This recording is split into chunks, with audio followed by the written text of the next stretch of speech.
Hamid juga berkata dengan sangat religius, akan ada satu waktu, insya Allah.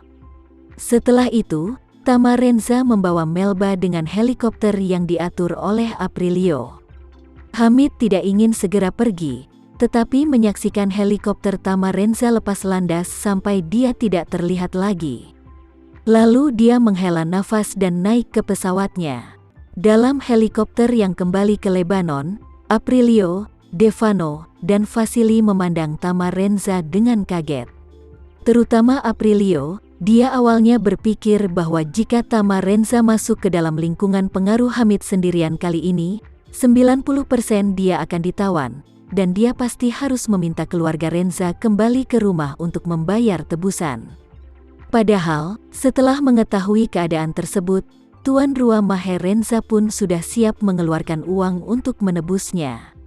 Perusahaan yang didaftarkan oleh keluarga Renza di luar negeri sudah menyiapkan dana puluhan juta dolar. Selama Hamid memberi akun, dia bisa langsung mengirim uangnya. Namun yang dipikirkan Aprilio adalah bahwa Tama Renza tidak hanya menyelamatkan orang tersebut, tetapi Hamid sendiri yang membawanya ke tempat pertemuan.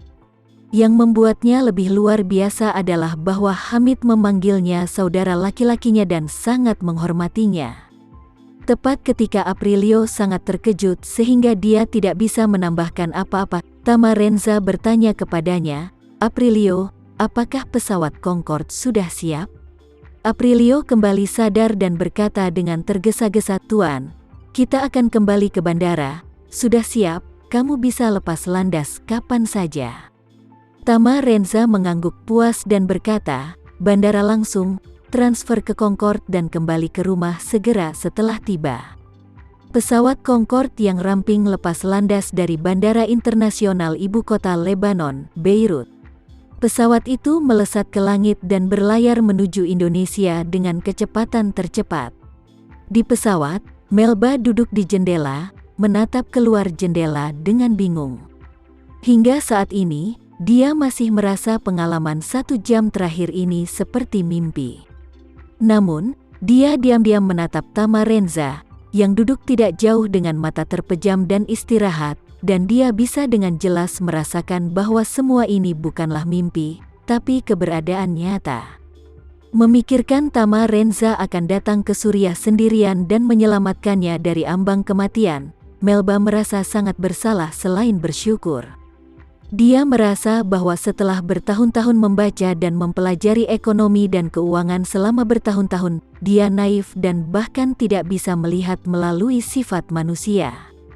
Pada awalnya, dia tidak malu dia meninggalkan teman-temannya, tapi sekarang setelah dia memikirkannya dengan hati-hati, semua temannya benar-benar membuatnya gelisah.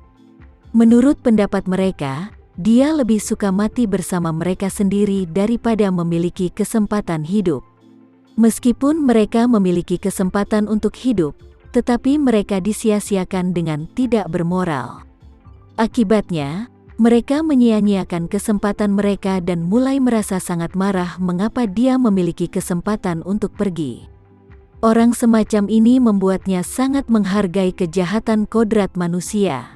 Memikirkan hal ini, dia diam-diam berdiri dari kursinya, lalu mondar-mandir ke sisi Tama Renza dan duduk dengan lembut.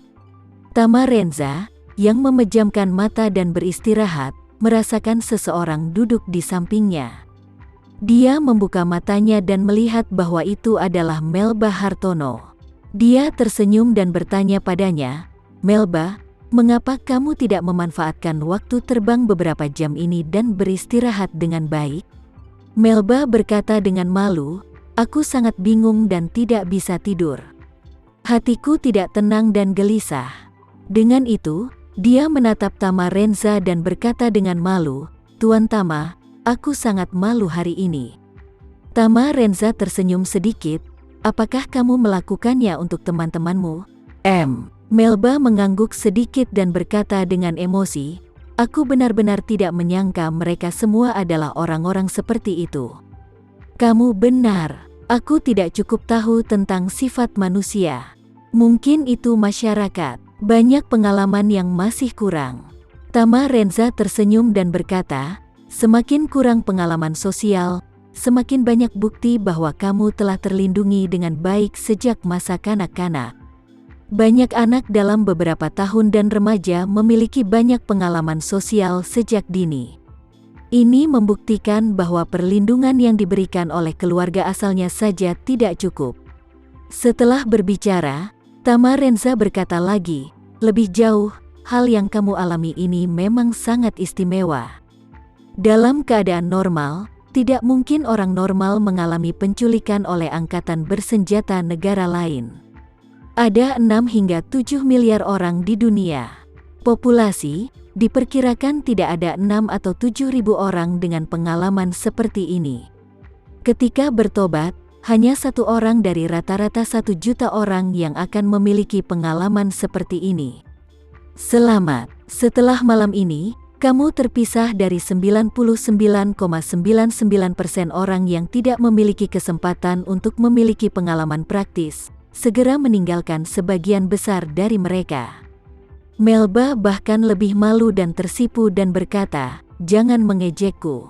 Aku tahu aku telah melakukan hal ini dari awal sampai akhir. Tama Renza setuju dan berkata, jika kamu meminta kamu untuk membuat komentar pragmatis, hal kamu benar-benar bodoh. Bagaimanapun, itu benar dan tidak salah, tetapi kamu berada di posisi yang salah. Jika kamu benar-benar ingin mencegah perang dunia, kamu tidak boleh menyebarkan anti perang di Suriah, tetapi di pintu Gedung Putih di Washington, karena tanah airmu bertanggung jawab atas setidaknya 50% perang dalam masyarakat modern di seluruh dunia. Melba mengangguk ringan, lalu buru-buru berkata, Tuan Muda, sebenarnya, aku ingin mengatakan, aku bukan tipe pria pisang. Tama Renza bertanya dengan rasa ingin tahu, apa itu manusia pisang?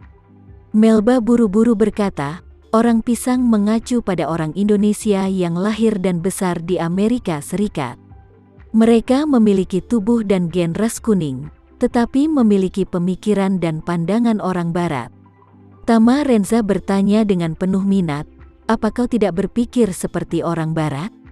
Melba menggelengkan kepalanya dan berkata, meskipun aku lahir dan besar di Amerika Serikat, dan aku juga seorang warga negara Amerika, orang tuaku mengajari aku sejak aku masih kecil bahwa aku berasal dari Indonesia. Biar aku ingat bahwa kemanapun aku pergi, karena Indonesia, Tama Renza mengangguk ringan, dan kemudian bertanya, tapi aku mendengar ayahmu berkata bahwa kamu sepertinya tidak ingin kembali ke Indonesia? Melba menjelaskan, alasan utamanya adalah aku memiliki beberapa masalah komunikasi dengannya. Faktanya, masalah ini selalu terjadi antara ayah dan anak perempuan. Ketika aku masih muda, dia sibuk menghasilkan uang dan terbang ke seluruh dunia. Terbang menjauh, jarang merawatku, dan jarang mengizinkanku mengalami cinta kebapaan, sehingga hubungan kami berdua relatif kaku. Setelah ibuku meninggal, hubungan menjadi lebih kaku, dan aku tidak ingin kembali ke Indonesia. Pendapat ini hanyalah alasan untuk menolaknya. Saat dia berkata, Melba menghela nafas dan melanjutkan, sebenarnya, aku telah memikirkannya sendiri. Bahkan jika aku tidak ingin meredakan hubungan dengannya sekarang, ketika dia benar-benar tua, aku masih akan menemukan langkah untuk merawatnya. Aku selalu mengira dia baru berusia 50-an, dan dia belum mencapai waktu ketika dia harus bersantai. Tama Renza mengangguk mengerti dan berkata, jika menurutmu sangat sulit bagi kalian berdua untuk bersantai, sebenarnya itu tidak perlu. Kamu harus pergi ke Jakarta sekarang. Harapan terbesar ayahmu adalah kamu aman. Kamu masih menginginkan ruang pribadi, untuk saat ini, aku yakin dia juga bisa memahaminya. Sekian dulu ya video kali ini, kita lanjutkan lagi videonya di lain waktu. Oh iya, bagaimana menurut kalian? Semoga bisa sedikit menghibur kalian semua. Untuk teman-teman yang baru nonton, jangan lupa subscribe ya, hehehe. Dan kalau teman-teman ada yang ingin gabung langganan, bisa langsung gabung saja untuk dapat fitur yang menarik dan sedikit membantu Mimin. Terima kasih banyak sudah menonton, sampai jumpa lagi, bye bye bye.